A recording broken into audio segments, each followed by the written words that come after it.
আচ্ছা, আমরা এই ভিডিওতে সলিউশন দেখার চেষ্টা করব ডিউ 2015-16 কেমিস্ট্রি পার্টটা, ঠিক আছে। তো এর আগে আমরা মেইনলি 16-17 কেমিস্ট্রি পার্ট দেখছি, 17-18 দেখছি, 18-19 দেখছি, এছাড়াও 19-20 ভিডিও আছে, ঠিক আছে। তো তুমি যদি একটু চেক করে দেখো, সবগুলো আলাদা আলাদা প্লেলিস্ট আছে, প্লেলিস্টগুলো তুমি চ্যানেলেই পাবা, ঠিক আছে।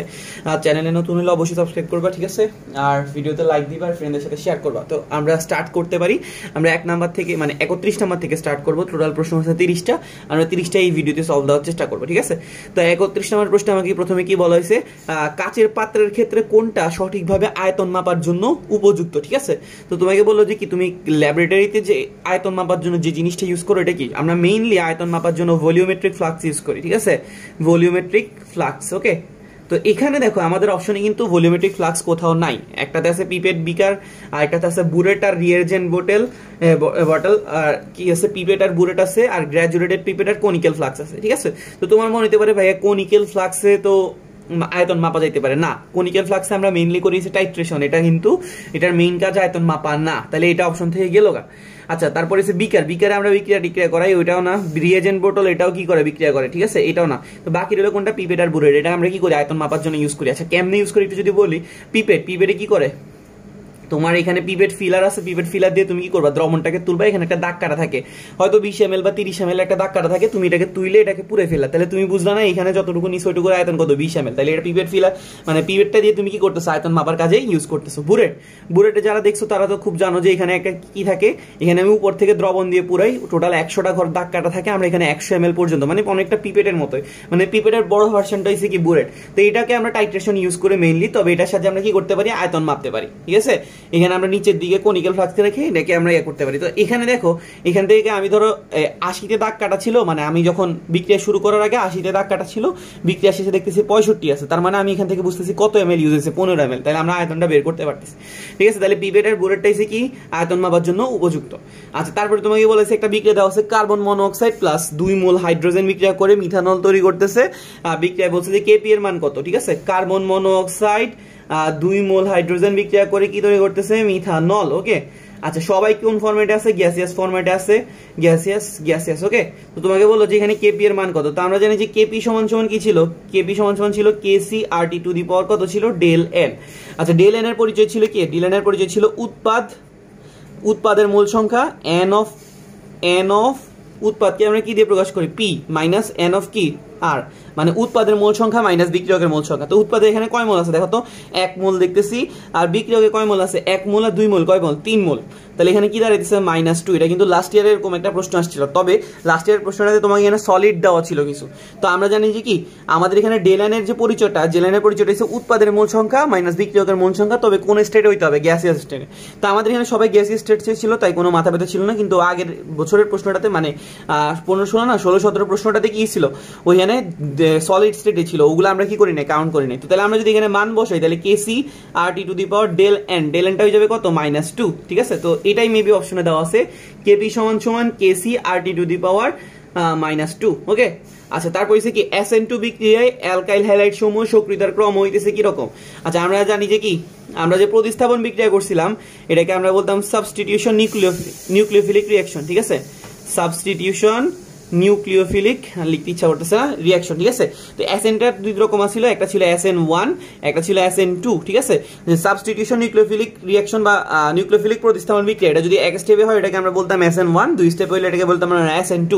আচ্ছা, 2 স্টেপে যেটা হইতো বা SN2 যেটা হইতো, আমাকে এখানে প্রশ্ন বলছে SN2 বিক্রিয়ার যে অ্যালকাইল হ্যালাইডটা তুমি ইউজ করবে, এটা সক্রিয়তার ক্রম কি। আচ্ছা, এটার মেকানিজমটা কিরকম ছিল মনে আছে, এখানে যে আমি যে যৌগটাকে নিব ওই যৌগটাকে আমাদের কি করবে, ওই যে অ্যালকোহল যেটা থাকে ওই অ্যালকোহলটা এসে কি করবে, অ্যাটাক করবে, ঠিক আছে। কি বললাম, SN2 মেকানিজমটা কিরকম ছিল, আমি যে যৌগটাকে নিব বিক্রিয়া করার জন্য বা অ্যালকাইল হ্যালাইডটাকে নিব, ওইটাকে ক্ষার এসে কি করে, অ্যাটাক করে, ঠিক আছে। তো অ্যাটাক করার সময় যেখানে ধরো তোমাকে আমি যদি বলি সোজা হিসাব, এখানে CH3 আছে, এখানে CH3 আছে, এখানে CH3 আছে, আর এখানে C আছে। ওকে, আর এখানে ধরো C আছে, H আছে, H আছে, H আছে, H আছে, বলতো তোমাকে আমি দুইজন মানুষ দিলাম, এই দুইজনের মধ্যে অ্যাটাক করার ক্ষেত্রে কাকে সুবিধা হবে বেশি, কে দুর্বল বেশি? তুমি দেখতেছো যে এটা হচ্ছে দুর্বল বেশি, কারণ এটার সাথে এখানে হাইড্রোজেন হাইড্রোজেন হাইড্রোজেন আছে, কিন্তু এখানে কি আছে, বড় বড় 3টা মিথাইল গ্রুপ আছে, ঠিক আছে? তার মানে যত মিথাইল গ্রুপের সংখ্যা বাড়তেছে তার উপর অ্যাটাক করার প্রবণতাটা কি হইতেছে, কমে যেতেছে। তার মানে তার সক্রিয়তাটা কি হয়ে যেতেছে, কমে যেতেছে। সক্রিয়তা কার বেশি হবে এখানে, এই যে এটার বেশি হবে, ঠিক আছে? তো এটাকে আমরা কি বলতে পারি, দেখো তো এখানে যেহেতু আমাকে প্রশ্নে অ্যালকাইল হ্যালাইডের কথা বলছে, তার মানে একটা হাতে কি থাকবে, হ্যালোজেন থাকবে, একটা হাতে হ্যালোজেন থাকবে। তো তাহলে আমরা বুঝতেছি যেখানে মিথাইলের পরিমাণ কম ওইখানে কি হবে, সক্রিয়তাটা কি হবে, বেশি। কারণ আমরা জানি যে মিথাইলের পরিমাণ যখন কমে যাবে তার জায়গা স্পেস বেশি থাকবে অ্যাটাক করার জন্য, কারণ আমরা জানি যে এই বিক্রিয়ার মেকানিজমই হচ্ছে অ্যাটাক করা। কি আসবে, ক্ষারটা এসে কি করবে, অ্যাটাক করবে। ওকে, তো তাহলে এখানে দেখো আমাদের অপশনগুলো দেখো, এই যে প্রথম অপশনটাতে দেখো CH3X আছে, তারপরে RCH2X আছে। দেখো প্রথম অপশনে কোনো রকম কি নাই, মিথাইল নাই। দ্বিতীয় অপশনে কি আছে, একটা মিথাইল আছে, মানে আর দ্বারা বুঝাইতেছে মিথাইল। ওকে, আর দ্বারা কি বুঝাইতেছে বলতেছিলাম, মিথাইল। ওকে, তাহলে প্রথমটা হচ্ছে কি CH3X, তার মানে এটাতে কোনো মিথাইল নেই, তাহলে এটাতে সবচেয়ে ভালো পরিমাণে অ্যাটাক করতে পারবে, কারণ এখানে বড় কোনো গ্রুপ নেই। পরেরটাতে দেখো RCH2X আছে, তার মানে এখানে একটা মিথাইল আছে, ঠিক আছে? তাহলে এখানে আর একটু কম পরিমাণে অ্যাটাক করতে পারবে, ঠিক আছে? তারপরটা দেখো কি আছে, R2CHX, এখানে মিথাইল আছে কয়টা, 2টা, এখানে আরেকটু কম পরিমাণে অ্যাটাক করতে পারবে। আর একদম শেষেরটাতে R3, মানে কি 3টা মিথাইল গ্রুপ আছে, তাহলে এটাতে সবচেয়ে কম পরিমাণে অ্যাটাক করতে পারবে, তার মানে সক্রিয়তা সবচেয়ে কি হবে, কম। তো এখানে দেখো সক্রিয়তার ক্রমটা কি, 0 ডিগ্রি, এটাকে বলতে পারি 1 ডিগ্রি, এটা 2 ডিগ্রি, এটা হচ্ছে কি 3 ডিগ্রি, ঠিক আছে? তো এই যে দেখো অ্যাসেন্ডো বিক্রিয়া সক্রিয়তার ক্রম কি ছিল, মিথাইল মূলক, তারপরে 1 ডিগ্রি 2 ডিগ্রি 3 ডিগ্রি, ঠিক আছে? কারণ 3 ডিগ্রিতে জায়গা কম বা বড় বড় মূলকের সংখ্যা বেশি, তাই এটা সক্রিয়তা সবচেয়ে কি কম। আচ্ছা, তারপরে থেকে প্রতিস্থাপন বিক্রিয়ায় কার্যকরী মূলক হিসেবে অর্থপ্যারা নির্দেশক কোনটা কাজ করে, ঠিক আছে? তো আমরা জানি যে বেনজিনে টোটাল কয়টা জায়গা ছিল, বেনজিনে আমাদের টোটাল জায়গা ছিল 6টা। তবে আমরা কার্যকরী মূলক হিসেবে 3টা জায়গায় পছন্দ করতাম, একটাকে অর্থ বলতাম, একটাকে মেটা বলতাম, আর এটাকে কি বলতাম, প্যারা, ঠিক আছে? তো অর্থ প্যারা নির্দেশক একরকম, আর এটা হচ্ছে মেটা নির্দেশক। তো অর্থ প্যারা নির্দেশক কারা শো করবে, যেখানে যে এইখানে যে মেইন যে 1 নাম্বার গ্রুপটা আছে, ওই গ্রুপে যদি কি থাকে, কোনো নিউক্লিওফাইল থাকে, বা যার কাছে বেশি ইলেকট্রন আছে, ইলেকট্রন ডোনর যদি কেউ থাকে, ইলেকট্রন ডোনর মানে কি ইলেকট্রন ফ্রিতে দিতেছে, ওই রকম কেউ থাকলে তারা হবে অর্থপ্যারা নির্দেশক। আর ইলেকট্রন যদি সে নিয়ে ফেলে তাহলে সেইটা কি হবে, মেটা নির্দেশক। কি বলতেছি, আমাদের যে বেনজিনের যে কার্যকরী যে মেইন গ্রুপটা আছে, ওই গ্রুপটাতে যদি কি থাকে, ইলেকট্রন দেওয়ার মতো কোনো গ্রুপ থাকে, তাহলে সেটা হবে অর্থপ্যারা নির্দেশক। আর ইলেকট্রন টেনে নেওয়ার মতো কোনো গ্রুপ থাকলে কি হবে, মেটা নির্দেশক। তো এখানে দেখো আমাদের প্রতিস্থাপন বিক্রিয়ায় কোনটা আর জোরে মূলক হিসেবে কাজ করে। দেখো এখানে প্রথমটা আছে মিথাইল গ্রুপ। মিথাইল গ্রুপ কি করে, মিথাইল গ্রুপ কিন্তু ইলেকট্রন ডোনরস, তার কাছে কিন্তু এটা কিন্তু দাতা গ্রুপ, তাহলে সে দাতা হিসেবে কাজ করতেছে, তাহলে সে কি হবে, অর্থপ্যারা নির্দেশক হিসেবে অবশ্যই কাজ করবে। কিন্তু COOH এখানে অক্সিজেন ইলেকট্রন টান দিবে তার তড়িৎকতার কারণে, তাহলে সেম কারণে কার্বন টান দিবে, এটা কি করবে, এই বেনজিনটা থেকে ইলেকট্রন টান দিবে, তখন এটা মেটা নির্দেশক হবে। এটাও এখানে অক্সিজেন আছে, অক্সিজেন কি করবে, সে আর কিন্তু ইলেকট্রন টান দিবে। আর ক্লোরিন তো 17 নাম্বার গ্রুপে, তার কিন্তু স্থিতিশীলতার জন্য একটা ইলেকট্রন লাগবে, তাহলে সেও কি করবে, ইলেকট্রন টান দিবে। তাহলে এটাও মেটা নির্দেশক, এটাও মেটা নির্দেশক, এটাও কি মেটা নির্দেশক। আচ্ছা, তারপরে তোমাকে কি বলা হয়েছে যে NaCl এর সাথে H2O যোগ করলে কি হবে, NaCl, এটা একটা কি লবণ, ঠিক আছে? এটাকে আমরা যদি কি করি, এই লবণটাকে যদি আমি কি করি, পানিতে মিশাই, তাহলে এটা কি পানির সাথে বিক্রিয়া করবে না। যখন আমরা একটা লবণকে পানিতে মিশাবো তখন সেটা কি হয়ে যাবে, আয়নিত হয়ে যাবে, তখন সেটা কি হবে, Na+ আর Cl- কি হয়ে যাবে, বিশ্লিষ্ট, ঠিক আছে? তাহলে কি বললাম, একটা লবণকে একটা পানিতে দিলে কি হয়ে যাবে, এটা বিশ্লিষ্ট হয়ে যাবে, মানে আয়নে বিশ্লিষ্ট। তাহলে Na+ আর কি থাকতেছে, Cl-। তোমরা আবার ভুল করে NaO এই দুইটা বিক্রিয়া করে NaOH আর HCl বানিয়ে দিও না, ঠিক আছে? এরা কিন্তু বিক্রিয়া করবে না, এরা কি হয়ে যাবে, লবণটা পানিতে গেলে কি হয়ে যাবে, আয়নিত। আচ্ছা, তারপরে তোমাকে বলছে নিচের কোনটা, নিচের বিক্রিয়াগুলো থেকে কার্বনের প্রমাণ দহন তাপ বের করো। আচ্ছা, দহন মানে কি বলতো, কার্বনের দহন মানে কি, অক্সিজেনের সাথে বিক্রিয়া করা। তাহলে কার্বন অক্সিজেনের সাথে বিক্রিয়া করলে কি তৈরি করবে, কার্বন ডাই অক্সাইড। তো এই বিক্রিয়া যে দহন তাপ, মানে এই বিক্রিয়ার ডেলএসটা আসলে কত, তোমার কাছে প্রশ্নে কি করতে চাইছে, জানতে চাইছে। তো প্রশ্নে কিছু মান দেওয়া আছে, C+12O2 দেওয়া আছে কত, CO, আর আরেকটা বিক্রিয়া দেওয়া আছে কে, CO+12O2 বিক্রিয়া করে দেওয়া আছে কে, CO2। এখানে তোমাকে ডেল্টা H1 দেওয়া আছে একটা, ডেল্টা H2 একটা দেওয়া আছে, ঠিক আছে? তোমাকে বলছে প্রশ্নে কার্বনের প্রমাণ দহন তাপ বের করতে। তো আমরা জানি যে দহন মানে কি, অক্সিজেনের সাথে বিক্রিয়া করা, তাহলে কার্বন অক্সিজেনের সাথে বিক্রিয়া করলে কি তৈরি করবে, কার্বন ডাই অক্সাইড। তোমাকে এই বিক্রিয়ার ডেলএসটা বের করতে বলছে। তো তোমাকে এক্সট্রা দুইটা বিক্রিয়ার ডেলএস দেওয়া আছে, একটা কার্বন হাফ অক্সিজেনের সাথে বিক্রিয়া করে কার্বন মনোক্সাইড তৈরি করতেছে, কার্বন মনোক্সাইড হাফ অক্সিজেনের সাথে বিক্রিয়া করে কার্বন ডাই অক্সাইড তৈরি করতেছে।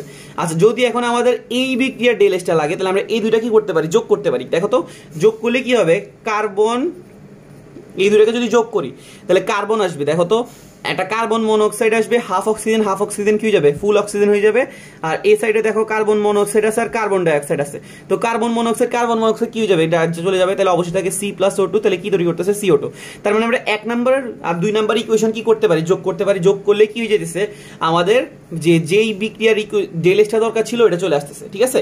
1 নং বিক্রিয়া 2 নং বিক্রিয়াকে যোগ করলে আমাদের যে কাঙ্ক্ষিত বিক্রিয়াটা ছিল ওই বিক্রিয়াটা চলে আসতেছে।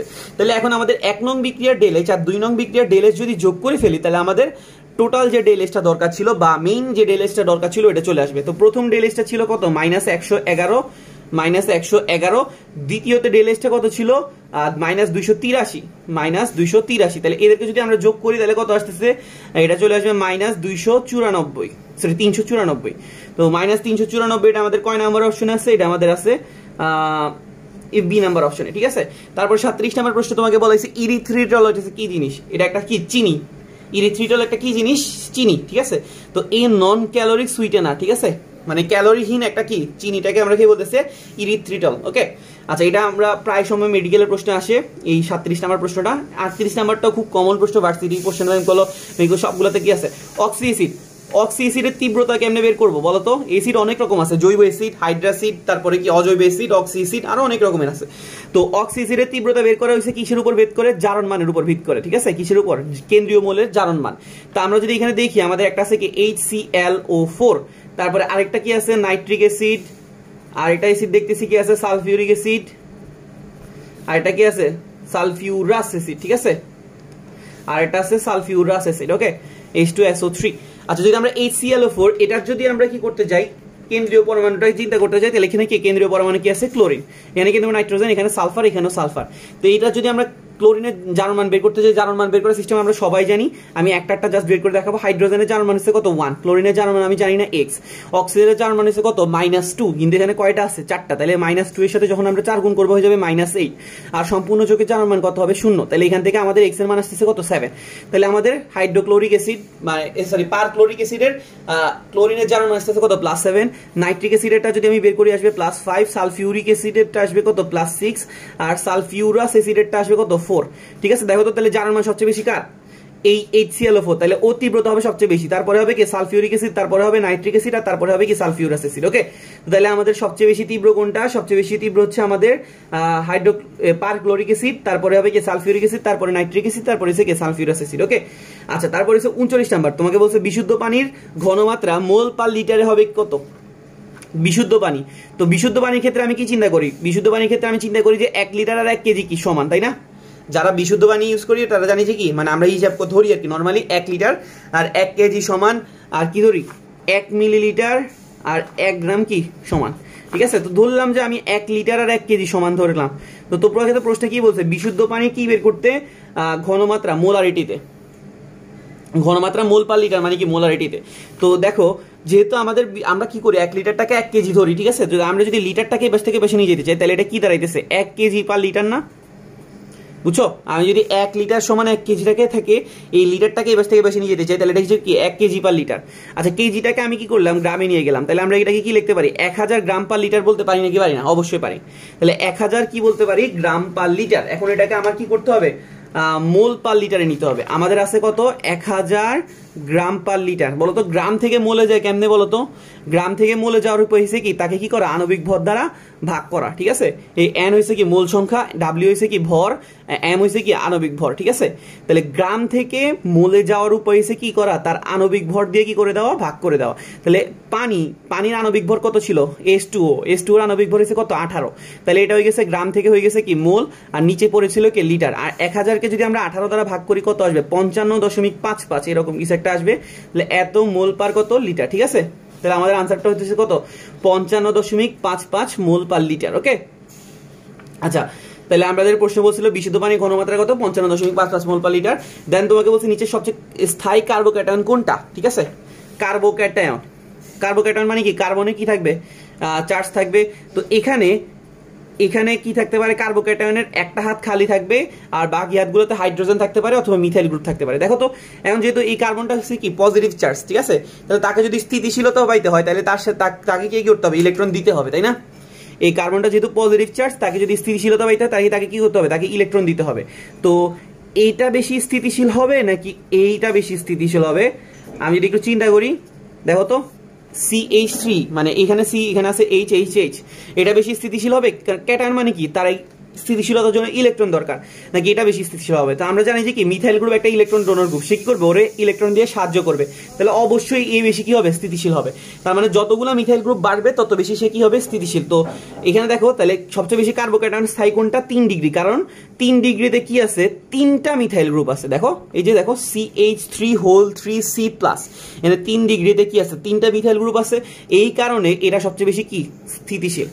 আচ্ছা, তারপরে তোমাকে কি বলছে, নিচের কোন মৌলের আয়নীকরণ শক্তি সবচেয়ে বেশি? ঠিক আছে, দেওয়া আছে কি সোডিয়াম আছে, পটাশিয়াম আছে, তারপরে আছে কি রুবেডিয়াম আছে, সিজিয়াম আছে। তো সোডিয়াম আছে, পটাশিয়াম আছে, তারপরে কি আছে, রুবেডিয়াম আছে, সিজিয়াম আছে। ওকে, তো আমরা জানি যে কি একই গ্রুপের উপর থেকে নিচের দিকে যত যেতে থাকবো কি হতে থাকবে, আয়নীকরণ শক্তির মান কি হতে থাকে, কমতে থাকে। এটা কি একটা গ্রুপ না? এটা হচ্ছে কয় নাম্বার গ্রুপ? 1 number group. একই গ্রুপের উপর থেকে যত নিচের দিকে যাব আকার বাড়তে থাকবে আর আয়নীকরণ শক্তিটা কি হতে থাকবে, কমতে থাকবে। তো তোমাকে বলছে আয়নীকরণ শক্তি সবচেয়ে বেশি কার, তার মানে যেটা সবচেয়ে উপরে আছে তার আয়নীকরণ শক্তিটা কি হবে, সবচেয়ে বেশি হবে।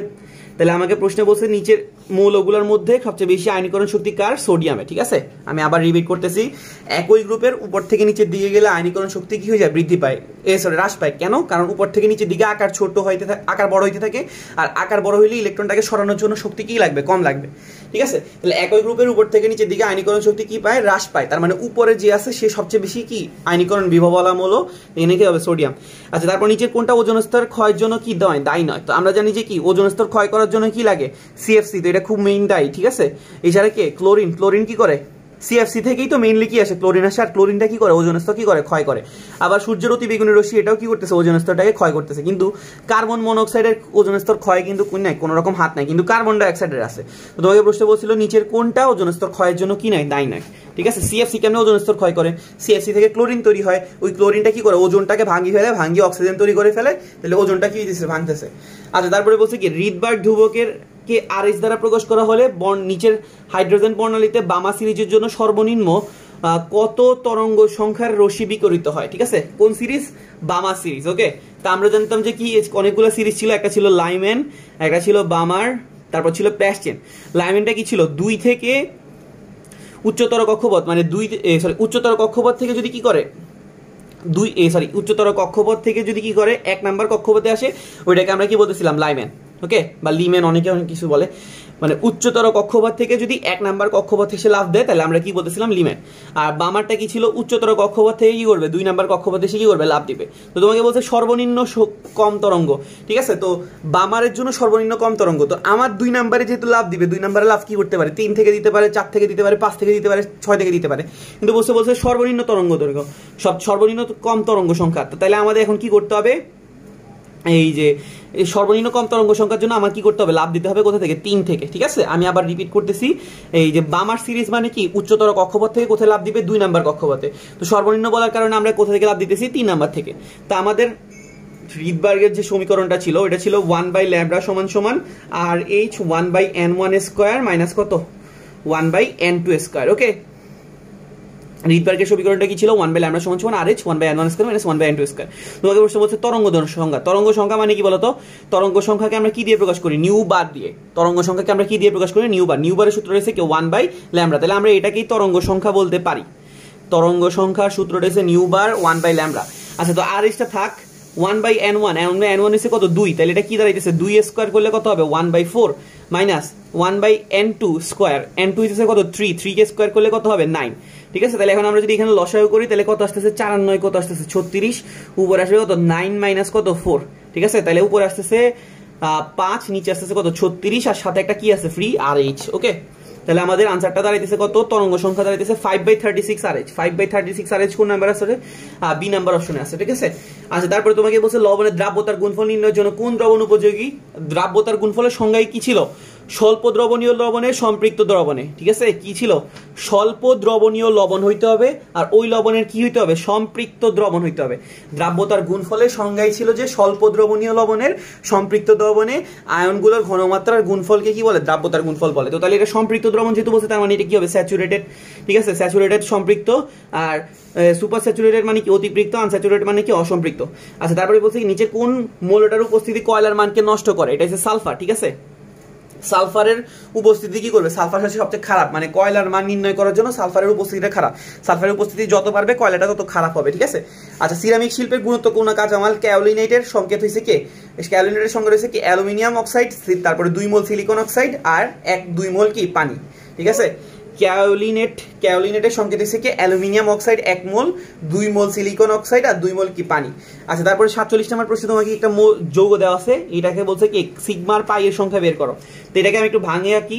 CH2 এটাকে আমি কিভাবে আঁকলাম, এখানে একটা হাইড্রোজেন, এখানে একটা হাইড্রোজেন দিলাম, আর তারপরে কি আছে, ডাবল বন্ড আছে, ডাবল বন্ড দিলাম, তারপরে CH আছে, C দিলাম, একটা হাইড্রোজেন দিলাম, তারপরে C দিলাম, H2 আছে, তারপরে একটা H, এখানে একটা H, তারপরে কি CHO।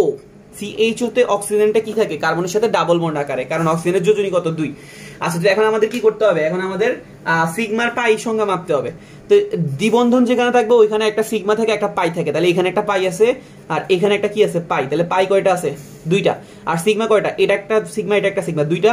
এখানে একটা সিগমা 3টা, এখানে একটা সিগমা, এখানে 4টা, 5টা, 6টা, 7টা, 8টা, 9টা, 10টা, ঠিক আছে। তাহলে আমাদের সিগমা আসতেছে কত, সিগমা আসতেছে 10টা, ঠিক আছে। তাহলে আমাদের 10টা সিগমা আর 2টা কত, পাই, ওকে। আচ্ছা, নিচের কোন বিক্রিয়ায় সাম্য ধ্রুবক এবং হার ধ্রুবক, ঠিক আছে। সাম্য ধ্রুবককে আমরা কেসি দিয়ে প্রকাশ করি, বা কে দিয়ে প্রকাশ করি, হার ধ্রুবককে আমরা কে দিয়ে প্রকাশ করি। তো এই দুইটা দ্বারা কি হয়, কি দ্বারা প্রভাবিত হয়, তাপমাত্রা দ্বারা, ঠিক আছে। তাপমাত্রা বাড়াই দিলে সাম্য ধ্রুবকও বাড়ে, হার ধ্রুবকও বাড়ে, ঠিক আছে। তো বাকিগুলো কিন্তু ডিপেন্ড করে না। লুকাস বিকারকের সাথে তাৎক্ষণিক বিক্রিয়া করে কোনটা, আমরা জানি যে লুকাস বিকারকের সাথে সবচেয়ে বেশি তাড়াতাড়ি বিক্রিয়া করে কোনটা, 3 ডিগ্রিটা, ঠিক আছে। লুকাস বিকারকের সাথে সবচেয়ে তাড়াতাড়ি বিক্রিয়া দেয় কোনটা, 3 ডিগ্রিটা। তা আমরা যদি 1 নম্বর অপশনটা তাকাই, কি আছে, বিউটান 1 অল। বিউটান 1 অল মানে কি, কয়টা কার্বন থাকবে, 4টা কার্বন। আর 1 মানে কি, 1 নম্বরে একটা কি আছে, হাইড্রোক্সিল। অল মানে কি, হাইড্রোক্সিল আছে আর 1 নম্বরে হাইড্রোক্সিল, আর বাকি হাতে আমরা কি দিব, হাইড্রোজেন, ঠিক আছে। তাহলে এটা কি, এটা কি 1 ডিগ্রি বা 2, সরি, তো তোমাকে প্রশ্ন বলছেন লুকাস বিকারকের সাথে তাৎক্ষণিক বিক্রিয়া দেবে কোনটা, আমরা জানি যে 3 ডিগ্রি। এটা কি 3 ডিগ্রি হওয়ার কোনো চান্স আছে, না। কারণ 3 ডিগ্রি হইতে হলে একটা কার্বনের সাথে কয়টা মিথাইল থাকতে হবে, 3টা। এই কার্বনের সাথে কয়টা মিথাইল আছে, এই সাইডে একটা আছে, এই সাইডে একটা আছে, 2টা। তাহলে এটা 2 ডিগ্রি বলা যেতে পারে, ঠিক আছে। কিন্তু যদি আমরা তাকাই সি নাম্বার অপশনে, সি নাম্বার অপশনটার নাম হচ্ছে 2 মিথাইল প্রোপান 1 অল। 2 methyl প্রোপান 1 all. প্রোপান মানে কি, কয়টা কার্বন থাকবে, 3টা কার্বন। 2 মিথাইল মানে কি, 2 নাম্বার একটা কি থাকবে, মিথাইল লাগবে। 1 অল মানে কি, 1 নাম্বার একটা হাইড্রোক্সিল মূলক থাকবে, ঠিক আছে। তাহলে এবার এই কার্বনের কথা চিন্তা করো, এই কার্বনে কয়টা মিথাইল গ্রুপ আছে, 1টা, 2টা, 3টা। এই কার্বনের সাথে 3টা মিথাইল গ্রুপ যুক্ত আছে, তাহলে এটাকে আমরা কি বলতে পারি, 3 ডিগ্রি। আর আমাদের লুকাস বিকারের সাথে সবচেয়ে বেশি তাড়াতাড়ি বিক্রিয়া করতে কোনটা, 3 ডিগ্রিটা, ঠিক আছে।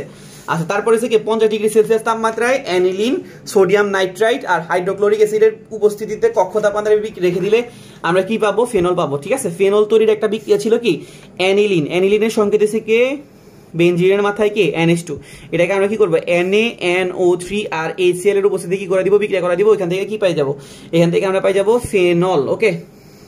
ফেনলের সংখ্যাটা কি রকম ছিল, বেনজিন আর হাইড্রোক্সিল, ঠিক আছে। আচ্ছা, তারপরে সল্ট ব্রিজে কোন লবণটা হচ্ছে কি উৎকৃষ্ট, মানে কি তড়িৎ রাসায়নিক যে সল্ট ব্রিজ বা লবণ সেতু ইউজ করতাম, লবণ সেতুতে সবচেয়ে বেশি উৎকৃষ্ট কোনটা। তো আমরা কি করি, লবণ সেতুতে আমরা কি ইউজ করি, KCl ইউজ করি। KCl ছাড়া আর কি ইউজ করি, KCl ছাড়া ইউজ করি KCl, KNO3, NH4NO3, ঠিক আছে। তো সবচেয়ে বেশি উৎকৃষ্ট কোনটা, KClটা, ওকে। এখানে দেখো KNO3 আছে, কিন্তু KClটা সবচেয়ে বেশি উৎকৃষ্ট। আচ্ছা, নিচের কোন অণুটা সরলরেখিক, সরলরেখিক হয় কারা, রৈখিক হয় কারা, যারা কি সংকরিত, sp সংকরিত। তো আমাদের এই অপশনগুলোর মধ্যে একমাত্র কার্বন ডাইঅক্সাইড হচ্ছে কি সরলরেখিক, এই যে এরকম, ঠিক আছে। এটা কি সংকরিত অরবিটাল, এটা হচ্ছে sp সংকরিত অরবিটাল। তো তোমার মনে হতে পারে যে ভাইয়া পানিও তো হয়তো সরলরেখিক হইতে পারে, যেমন H2O, তাহলে অক্সিজেন, এখানে একটা হাইড্রোজেন, এখানে একটা হাইড্রোজেন। না, পানি আসলে কি শেপ, পানি আসলে ভি শেপ। এখানে একটা হাইড্রোজেন, এখানে একটা হাইড্রোজেন, এবং তাদের বন্ধন কোণ কত হবে, 104 ডিগ্রি, ঠিক আছে। তাইলে আমাদের এর পানি সংকরায়নটা কি ছিল, পানি সংকরায়নটা ছিল sp3, ওর হচ্ছে কি শেপ, ভি শেপ। আর অক্সিজেন, কার্বন ডাইঅক্সাইড হইতেছে কি sp সংকরিত, তার বন্ধন কোণ কত ডিগ্রি, 180 ডিগ্রি, ওকে। তারপরে তোমাকে কি বলছে, HX আর NaOH এর বিক্রিয়ায় সমীকরণ দেওয়া আছে কি HX NaOH এর সাথে বিক্রিয়া করে NaX তৈরি করতেছে আর পানি তৈরি করতেছে। তো তোমাকে বলছে যে NaX এর pH কত হবে, ঠিক আছে। আচ্ছা বলো তো NaX টা কোথা থেকে আসছে? NaX টা মেইনলি আসছে কস্টিক সোডা আর HX থেকে। কস্টিক সোডা এটা কি একটা সবল ক্ষার, কস্টিক সোডা এটা কি সবল ক্ষার, আর HX এটা অ্যাসিড, তবে এটা কি অ্যাসিড? এটা দুর্বল অ্যাসিড। HX একটা কিন্তু কি দিয়েছি? দুর্বল অ্যাসিড। কেন? কারণ হাইড্রোসিড গুলো নরমালি কি হয়? একটু দুর্বল হয়। তো দেখো একটা লবণ তৈরিতে ক্ষারটা আসছে সবল আর অ্যাসিডটা আসছে বলা যায় একটু মিডিয়াম দুর্বল, তাহলে পিএইচটা অবশ্যই ক্ষারটার অনুকূলে থাকবে, তাহলে পিএইচটা 7 থেকে একটু বেশি হবে, বেশি আছে কত 8.5, একটাই অপশন আছে। ওকে, আমরা এখানে টাইম ওয়েস্ট করলাম না। 53। তারপরে তোমাকে এখানে কি দেওয়া আছে? একটা যৌগ দেওয়া আছে, এটার ইউপেক নাম বের করতে বলছে। আমি যৌগটা একটু আঁকি তাহলে একটু দেখতে সুবিধা হবে বা বুঝতে সুবিধা হবে। যৌগটা কিরকম? বেনজিন দেওয়া আছে, এখানে একটা CH3, এখানে একটা CH3, আর এখানে আছে কত CH2 CH2 CH2 CH3, ঠিক আছে। তো এখন প্রশ্ন হলো এটার নাম কত, এটার নাম কি? তো এটাকে কি নামকরণ করার সময় 1 নাম্বার দিতে হবে। তো 1 নাম্বার কি আমি এখান থেকে দিব? না, তুমি দেখবো যে সবচেয়ে বড় শিকল কোনটা, বড় শিকল যেটা ওইটা থেকে নাম্বারিং করবা। তাহলে আমরা নাম্বারিং কোন থেকে করবো? একদিকে, এখানে 1, তাহলে এটাকে আমি 2 দিব না এটাকে 2 দিব। দেখো তো কোন দিক থেকে শাখা শিকলগুলো কাছে, আমরা জানি যে এদিক থেকে শাখা শিকল কাছে, তাহলে এটাকে 2 দিব, এটাকে 3 দিব, এটাকে 4 দিব। তাহলে আমরা এটার নাম এখন কি পাইতেছি? দেখো তো, দেখো আমাদের 1 নাম্বার গ্রুপে কি আছে? 1 নাম্বার গ্রুপে একটা 4 কার্বনের যৌগ আছে, এটাকে আমরা বলতে পারি বিউটাইল। তাহলে এটা কি দাঁড়াইতেছে? 1 বিউটাইল। আর 3 আর 4 এ কি আছে? মিথাইল গ্রুপ, তাহলে 3,4 ডাইমিথাইল। আর কি বলা যায়? বেনজিন বলা যায়, ঠিক আছে। তাহলে এটা কয় নাম্বার অপশন আছে? এটা হচ্ছে আমাদের ডি নাম্বার অপশন আছে, যে 1 বিউটাইল 3,4 ডাইমিথাইল কি বেনজিন। এটা কেন হয়েছে বুঝতে পারছি, যে সবচেয়ে বেশি কার্বন শিকলটাকে আমরা 1 নাম্বার ধরছি, বাকিগুলোকে আমরা 1 করছি। আচ্ছা, তারপরে থেকে নিচের 55 নম্বর প্রশ্ন বলছে নিচের যৌগগুলোর মধ্যে সবচেয়ে কম স্ফুটনাঙ্ক কোনটা, ঠিক আছে।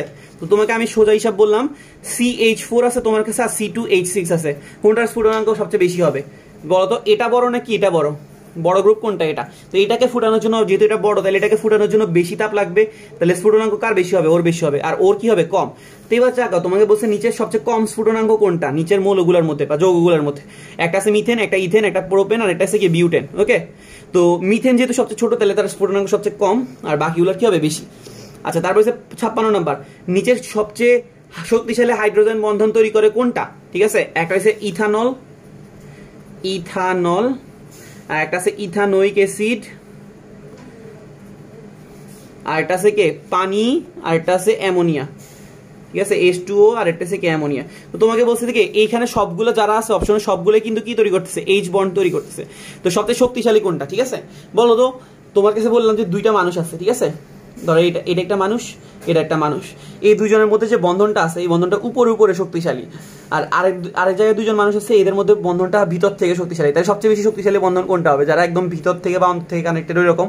তো ইথানল, ইথানোইক অ্যাসিড, পানি আর NH3 এদের মধ্যে সবার কাছে কিন্তু কি আছে? হাইড্রোজেন বন্ধ আছে। তবে এই ইথানোইক অ্যাসিডের যে হাইড্রোজেন বন্ধ, এটাকে আমরা বলি অন্তঃআণবিক। অন্তঃআণবিক মানে কি? মানে নিজেরা বা ভিতরে বন্ধন তৈরি করছে, ঠিক আছে। তো এটার কারণে ইথানোইক অ্যাসিডের হাইড্রোজেন বন্ডটা কি সবচেয়ে বেশি শক্তিশালী। আচ্ছা, তারপরে বলছে শিক্ষা পরীক্ষায় সোনালী হলুদ বর্ণ প্রদর্শন করে কোনটা? সোডিয়াম, ঠিক আছে। এটা কিন্তু খুব সহজ মুখস্থ। কপার কি ছিল? নীলাভ সবুজ। আর ক্রোমিয়াম ছিল কি? ক্রোমিয়াম মেবি লাল ছিল, ঠিক খেয়াল নেই অনেকক্ষণ বলার কারণে। ক্যালসিয়াম ইটার মতো লাল ছিল, ঠিক আছে, ভুল হইতে পারে ক্রোমিয়ামেরটা। আচ্ছা, নিচের যৌগ বিক্রিয়ার ক্ষেত্রে কোনটা সঠিক? SnCl2 বিক্রিয়া করতেছে কার সাথে? FeCl3 এর সাথে। SnCl2 এটা বিক্রিয়া করতেছে FeCl3 এর সাথে, বিক্রিয়া করে তৈরি করতেছে SnCl4 আর কত FeCl2। ওকে, আচ্ছা তাহলে এখন তাকাও তো, তোমাকে বলছে যে নিচের যৌগগুলোর ক্ষেত্রে কোনটা সঠিক। এখানে SN is oxidized মানে কি? SN এর জারণ হইছে, ক্লোরিনের জারণ হইছে, আয়রনের জারণ হইছে, অথবা ক্লোরিনের বিজারণ হইছে। তোমাকে এখানে এরকম কিছু বলাইছে। তো যদি আমরা এখানে স্ট্যান্ডার্ডের জারণ সংখ্যা বের করে দেখি তাহলে কত হবে? +2, কারণ এখানে ক্লোরিনের কত আছে? -2, মানে -1 কত? -2। আয়রনের জারণ মান দেখলে +3, এখানে স্ট্যান্ডার্ডের জারণ মান দেখলে কত? +4, আর আয়রনের জারণ মান কত? +2। তাহলে দেখো জারণ মান কোথায় কি হইছে? এখানে বাড়ছে, তাহলে এটা কি বিক্রিয়া? এটা হচ্ছে জারণ বিক্রিয়া। আর +3 থেকে +2 জারণ মান কমছে, এটা কি বিক্রিয়া? বিজারণ বিক্রিয়া, ঠিক আছে। তাহলে বলো তো কাজ জারণ হইছে? কাজ জারণ হইছে SnCl2 বা SN এর হইছে কি জারণ হইছে। তাহলে SN is oxidized মানে কি? SN এর কি করা হইছে? জারণ হইছে। ওকে, আচ্ছা তারপরে 59 নাম্বার প্রশ্ন আমাকে কি বলাইছে? আদর্শ গ্যাস থেকে বিচ্যুতি হয় কোথায়, মানে ক্রমটা কি রকম? আদর্শ গ্যাস থেকে বিচ্যুতি ক্রমগুলো কিরকম হবে। তা আমাদের আনসারটা হইতেছে বি নাম্বার। বি নাম্বারে কি আছে, হাইড্রোজেন আছে, নাইট্রোজেন আছে, NH3 আছে আর কার্বন ডাইঅক্সাইড আছে। এটা খুব একটা প্রশ্ন তেমন একটা বেশি দেখা যায় না, ঠিক আছে। আচ্ছা এটা দেখো তো, এগুলো হচ্ছে কি দ্বিপারমাণবিক না, এটা হচ্ছে কি দ্বিপারমাণবিক আর এগুলো হচ্ছে কি বহু পারমাণবিক। তো দ্বিপারমাণবিকের বিচ্যুতিটা কি হয়, একটু বেশি হয়, ঠিক আছে। তাহলে এই দুইজনের বিচ্যুতি কি হবে, এই দুইজন থেকে কি হবে, একটু বেশি হবে, ঠিক আছে। তো কি বললাম যে দ্বিপারমাণবিকের যেগুলো আছে মানে দ্বিমূল যেগুলো আছে মানে ক্লোরিন ব্রোমিন এগুলার বিচ্যুতিটা কি হবে, বেশি হবে। তাহলে এই দুইটার বিচ্যুতি এই দুইটা থেকে কি বেশি। এখন প্রশ্ন হলো আমি যে এই দুইটার মধ্যে কোনটার বিচ্যুতি বেশি আবার মাপবো কেমনে। যেটার ভর কম ওইটার বিচ্যুতি কি হয়, বেশি হয়, ঠিক আছে। যেটার ভর কম ওইটার বিচ্যুতি কি হবে, বেশি। তাহলে এই দুইটার মধ্যে হাইড্রোজেনের ভর কম, তাহলে হাইড্রোজেন আবার কি নাইট্রোজেন থেকে বিচ্যুতি বেশি শো করবে, আর নাইট্রোজেন আবার এই দুইটা থেকে বেশি শো করবে কারণ এটা দ্বিপারমাণবিক মৌল। আচ্ছা তাহলে এটা হবে এটা। অ্যামোনিয়ার কার্বন ডাইঅক্সাইডের মধ্যে কার বেশি হবে, আবার ভর হিসাব করবো। এই দুজনের মধ্যে কার, অ্যামোনিয়ার ভর হচ্ছে 17, কার্বন ডাইঅক্সাইডের ভর হচ্ছে কত, 44। তাহলে ভর কম তাহলে বিচ্যুতি বেশি, ঠিক আছে।